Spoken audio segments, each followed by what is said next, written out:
தமிழகத்தை பொறுத்தவரை கூட்டணி இல்லாமல் வெற்றி இல்லை என்ற நிலை காணப்படுகிறது.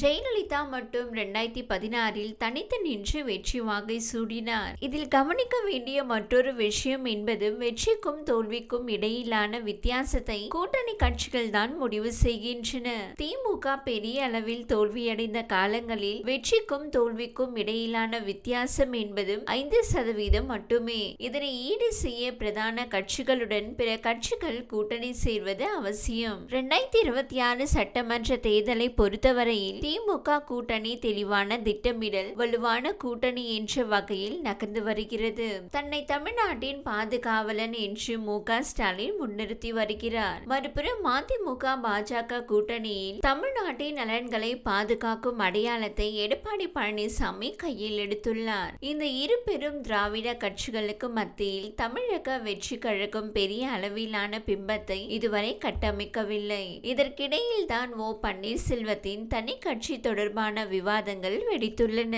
ஓபிஎஸ்ஸின் சமீபத்திய பேச்சில் எதிர்காலத்தில் கூட்டணி அமைக்கப்படும், மாநாடு நடத்தி பலத்தை நிரூபிப்போம் ஆகிய விஷயங்கள் கவனம் பெற்றுள்ளன. அதிமுகவில் இடமில்லை என்று எடப்பாடி பழனிசாமி கூறிவிட்டார். அதிமுகவின் உட்கட்சி பிரச்சனைகளில் தலையிட போவதில்லை என்று அமித்ஷா தெளிவுபடுத்திவிட்டார். எனவே ஓபிஎஸ் தனித்து விடப்பட்டிருக்கிறார். தமிழக சட்டமன்ற தேர்தலுக்கு இன்னும் ஓராண்டிற்கும் குறைவான நாட்களே இருக்கின்றன.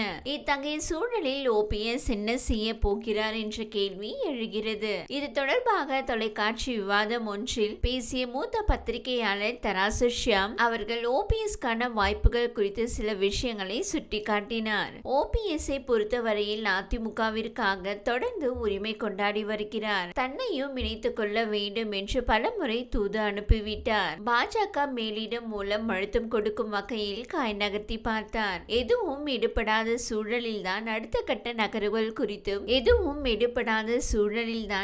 கட்ட நகர்வுகள் குறித்து ஆலோசனை செய்து வருகிறார். இவரது தனி கட்சி தொடங்கும் நடவடிக்கை என்பது அதிமுக மீதான உரிமை கூறும் விஷயத்தில் இருந்து பின்வாங்கும் நிலைக்கு தள்ளிவிடும். ஒருவேளை அதிமுகவின் ஓர் அணியாக ஓபிஎஸ் களம் கண்டால் அது பல்வேறு சிக்கல்களை ஏற்படுத்தும். பிரச்சார களத்தில் எம்ஜிஆர், ஜெயலலிதா ஆகியோரை பற்றி பேசாமல் இருக்க முடியாது.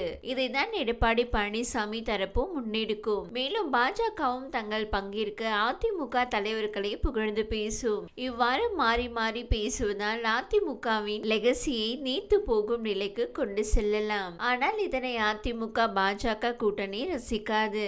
ஓபிஎஸ்க்கு நெருக்கடி கொடுக்க கூடும். ஒருவேளை தேர்தல் ஆணையத்தில் ஓபிஎஸ் முறையிட்டு இரட்டை இலை சின்னத்தை முடக்கும் வாய்ப்புகளை நோக்கி நகர்ந்தால் இபிஎஸ், ஓபிஎஸ் ஆகிய இருவரையும் அதிமுகவின் 2 அணிகளாக கருதி சின்னங்கள் ஒதுக்கலாம். இந்த வாய்ப்பை தான் ஓபிஎஸ் பெரிதும் நம்பியிருக்கிறார். ஆனால் அதற்கான வாய்ப்புகள் குறைவு. 2026 தேர்தலில் புதிய எழுச்சியை ஏற்படுத்தும் வகையில் விஜய் களமிறங்கியிருக்கிறார். இவருடன் ஓபிஎஸ் கைகோர்ப்பது சில சாதகமான முடிவுகளை அளிக்க வாய்ப்புள்ளது. இல்லையெனில் திராவிட கட்சிகள் விஜயுடன் சேராத கட்சிகளுடன் ஓபிஎஸ் கூட்டு சேர்ந்து போட்டியிடலாம் என்று தராசு ஷியாம் கூறினார்.